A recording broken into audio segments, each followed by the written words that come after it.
Welcome back. Come sit with me just for a moment. And it's not because I have all the answers. It's only because I've lived long enough to see a pattern. Let me tell you something that most people don't realize until very late in life. Your worst case scenario, it's probably not as bad as you think it is. In fact, for most people, it's already happened. And here's the surprising part. If you're still standing today, if you're listening to this, then that worst case moment, it didn't destroy you. So I want to talk to you about something I call baseline. We're not going to talk about the goals. We're not going to talk about the dreams. And we're not talking about potential today. But we're talking about the floor. The place where you land when things fall apart. Because once you truly understand your baseline, the fear of falling loses its grip. It's interesting because I've heard this term. It's either called a bottom line or like baseline. And this is the farthest part you'll place your fall in your life. Like I said, baseline is the lowest point that you've already survived. It's the hardest season you've lived through. And somehow you made it to the other side. For me, when I look back, honestly, my baseline is this place where I still had food, I still had shelter, and I still had some money. Maybe not a lot, but some. And yes, I've fallen to that point more times than I care to admit. But here's the truth that I learned slowly over the decades. That no matter how bad it got, I never fell lower than I'd already been. You see, every time life knocked me down, I thought it was going to be worse. But really, it never was. And that realization didn't make me reckless. It made me courageous. Because baseline is not failure. Baseline is proof that you survived.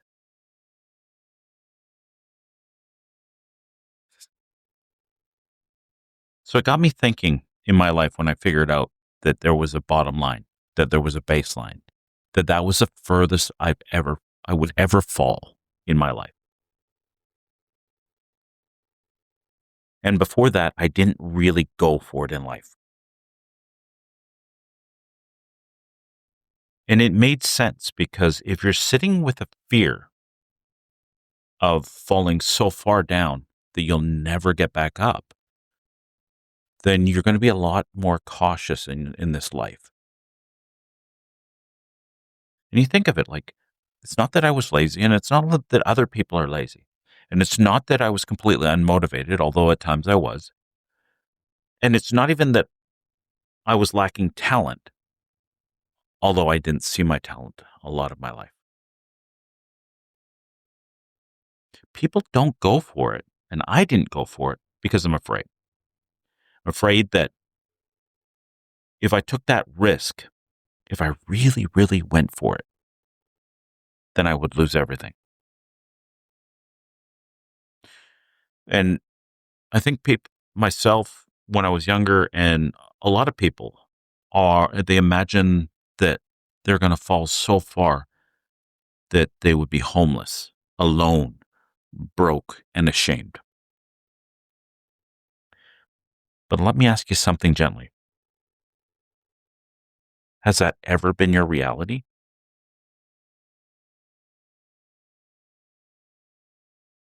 And it's okay if that's your reality. But for a lot of people, that isn't. Like, if you've never ended up on the street before, that's probably not your baseline. But fear and the internal dialogue, the internal critic, they all have a way of inventing failures. Even though there's no evidence behind that invention, they still invent it. Mark Twain once said, I've suffered many or a great many casualties in my life, and most of them never happened.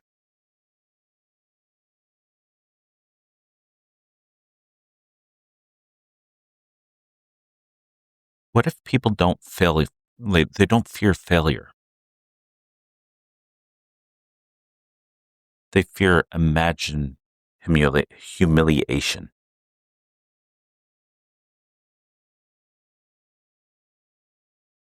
And I mean, this is a hard concept to grasp because when you're standing on, I love this quote,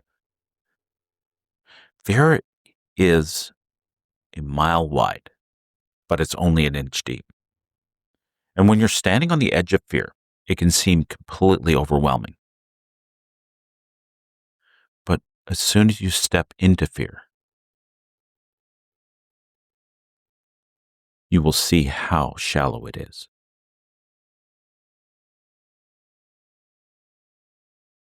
And I remember times when the economy was poor and I was unemployed and there wasn't a lot of options for work. Although, like I said, I still had shelter, I still had food, I still had a little bit of money. But the anxiety would come up like I'd end up at some point so broke that I couldn't continue paying for my shelter. Or maybe I wouldn't have food. And maybe I'd end up on the street. And I understand that fear. But the truth is, if you look at the evidence in your life, if you're like me, or when I looked at the evidence in my life, I'd never end up on the street. That's not where my baseline was. Something would always work out and I'd always come around again.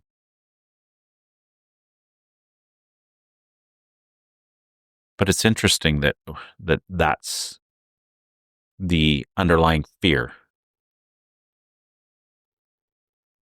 Because like fear can be motivating. I've been motivated by fear in a sense at times, but that fear is debilitating. If that fear is too great, you might not take a risk. You might not move forward. You might not take a chance. You might not go forward in life. So that's why I want to talk about if you can really understand what your bottom line is, and you can see that you've never dipped below that. Interesting, eh? And there is a power in knowing where you land. It's actually an enormous power to knowing. Knowing that if this doesn't work out, this is the furthest down I will land. And when you really understand your baseline, you know, when you really understand it, risk becomes calculated, not terrifying.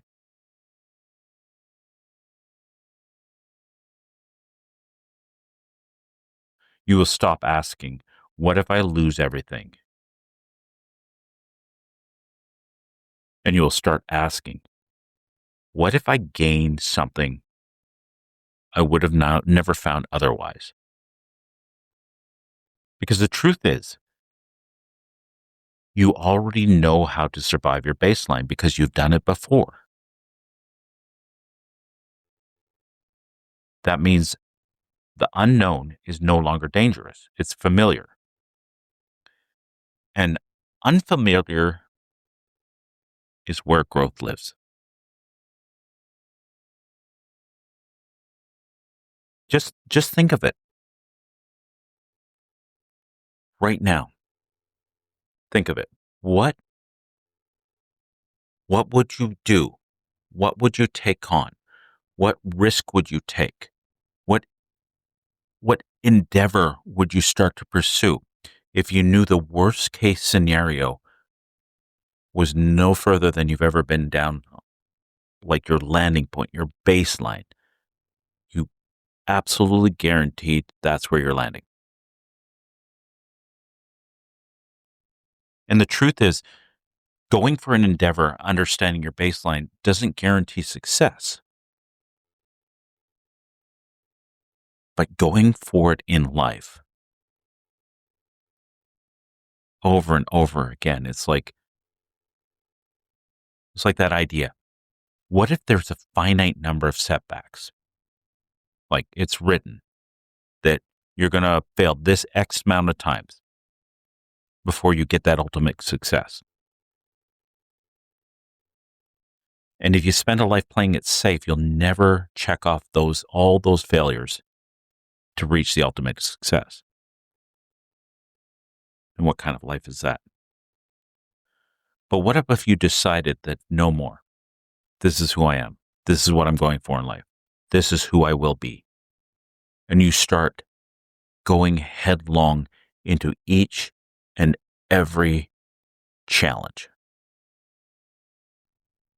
knowing full well some of these ones you'll fail. But when you fall, you have a landing pad. Think about what you would do in this life if you knew there was a furthest point you would fall. And that furthest point is predetermined because if you look back, you can see that's how it works.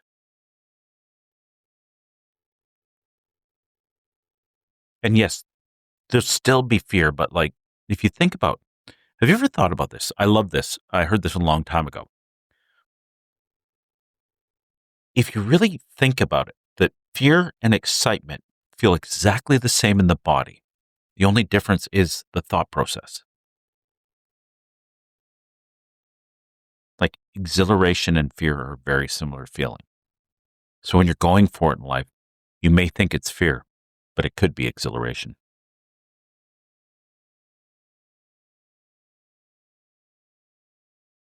The truth is, this is what I've learned in my life, is failing is not the enemy. Staying the same, staying frozen is the enemy.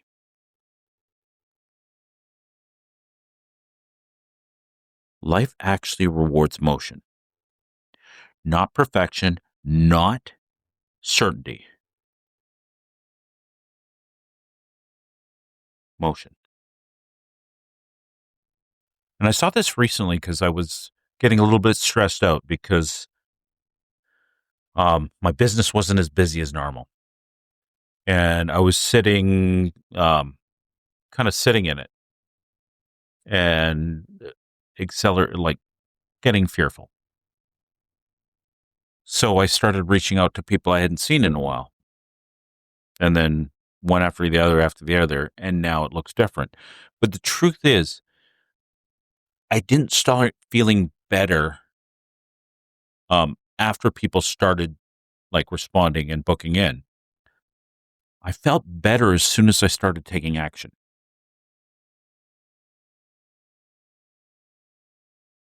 You think about like somebody like Wayne Gretzky, who says, you miss 100% of the shots you don't take. But there's another truth that people don't talk about enough. The more shots you take, the more goals you score. Not because you get lucky, but because courage compounds. Confidence grows through evidence, and evidence only comes from trying. And like I said, what if you knew for certain, absolutely certain, that there was only a finite number of setbacks before you hit your ultimate dream, your ultimate goal, that ultimate thing?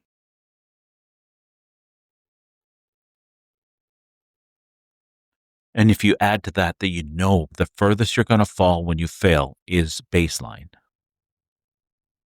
Think about it. How much time would you spend looking in the rearview mirror at that failure, I don't think you'd spend a lot of time there. I think you'd be like, what's next? And let's get going. And we'll check that one on the list. Because every time you fail, you're getting closer to success. Failure is not the opposite of success. It is the path to success.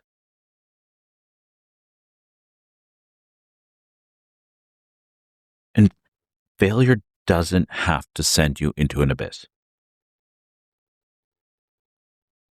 Worst case scenario, it returns you to baseline. And if you're really familiar with your baseline, then that's not great. Or sorry, it's not bad. It's not it's not unmanageable because baseline is familiar. Baseline is survivable and baseline's not the end because you've got past it many times. Viktor Frankl wrote, "When we're no longer able to change a situation, we are challenged to change ourselves." Every attempt teaches you something. Every fall clarifies your values. And every risk strengthens you. You don't need to lose yourself when things don't work out. That's actually where you meet yourself.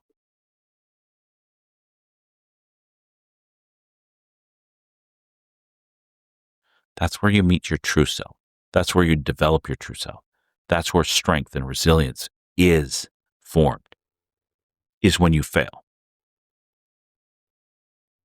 I released an episode recently called You Either Win or You Learn. Because the truth is we don't learn anything from winning. But we can learn when we fail. But it's a conscious choice. It's deliberate. It's on purpose.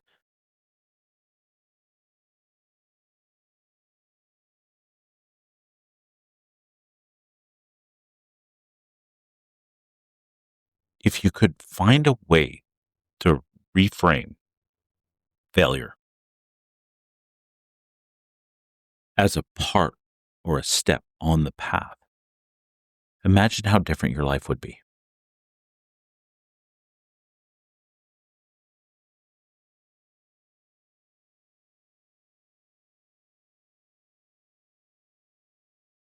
So once you understand your baseline, like think about it, get really clear. Think about all the times, the lowest points in your life. Think about each one of them. And think about like the lowest of the low. And if you've been alive for a number of years, you start to see similarities. That yeah, I had this, like I said, I had food, shelter, and a little bit of money. That was the lowest point. And I never fell beneath that, no matter how afraid I was of having that happen. See, once you understand this, you get really clear on how far you're going to fall.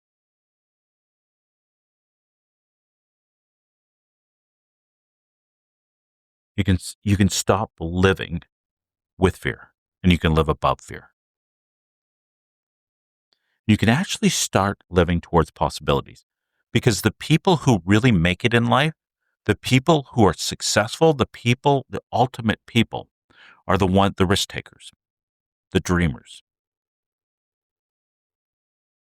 They say courage is not the absence of fear, it's the taking of action in the face of fear. And the people who are incredibly successful, who go for it in life, the really, really successful people you see around you have probably failed more times than you've even tried. And if you want to be anything like them, you need to start trying more and more and more. And you need to fail more and more and more. Fail better, fail bigger, fail over and over. And practicing getting back up after failure and trying again and checking off one setback after another until the point is the possibility of the next one being the ultimate success is so high that you just step into it. And keep it in the back of your mind that the worst case scenario is landing on your feet at your baseline.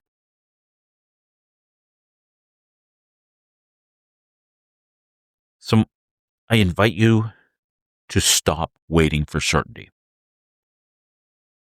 Stop waiting for permission. Stop waiting to feel ready. Because the truth is, feeling ready is not a thing. It doesn't exist. Because being ready is not a feeling. It's a decision. And sometimes it's a decision you have to make over and over again.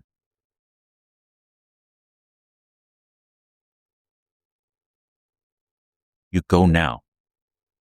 Go for it. You move now. Because that floor, that baseline, that bottom line, it's solid foundation. It's also a launch pad. And here, the quiet wisdom I want to leave you with, you have already survived the worst day you once feared. So what? What is truly stopping you from now, right now? What is stopping you? And I understand how much fear there is. And I understand that there's all these reasons. I did an episode on being unreasonable. And the truth is, it doesn't mean you have to burn all the bridges. Because you can start going for it while you have everything else going on in life. You can dip your toes in the water. Like so many people, I can't quit my job and go for my business because how will I have a living? Well, don't quit your job.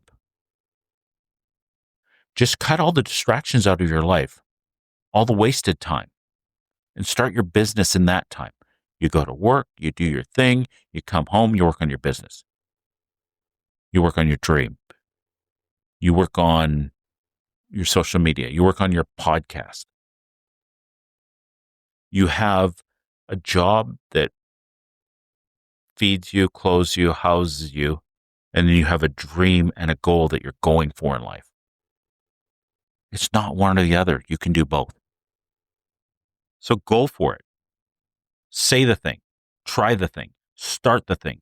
One little step. I challenge you to do one step towards that today. One step. It doesn't have to be huge. It could be an outline. It could be anything. Research, whatever. One step today. Apply for the thing. Leave the thing that's been shrinking you now. Not recklessly, but courageously. Because if it doesn't work, the furthest you're going to fall is your baseline. And you already know how to stand there. Thanks for spending this time with me again.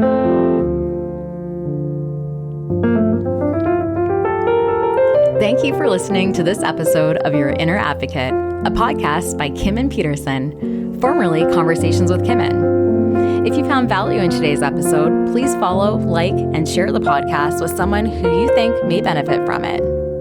You can listen on Apple Podcasts, Spotify, Podbean, and connect on Instagram at your_inner_advocate. Until next time, keep listening to and developing your inner advocate.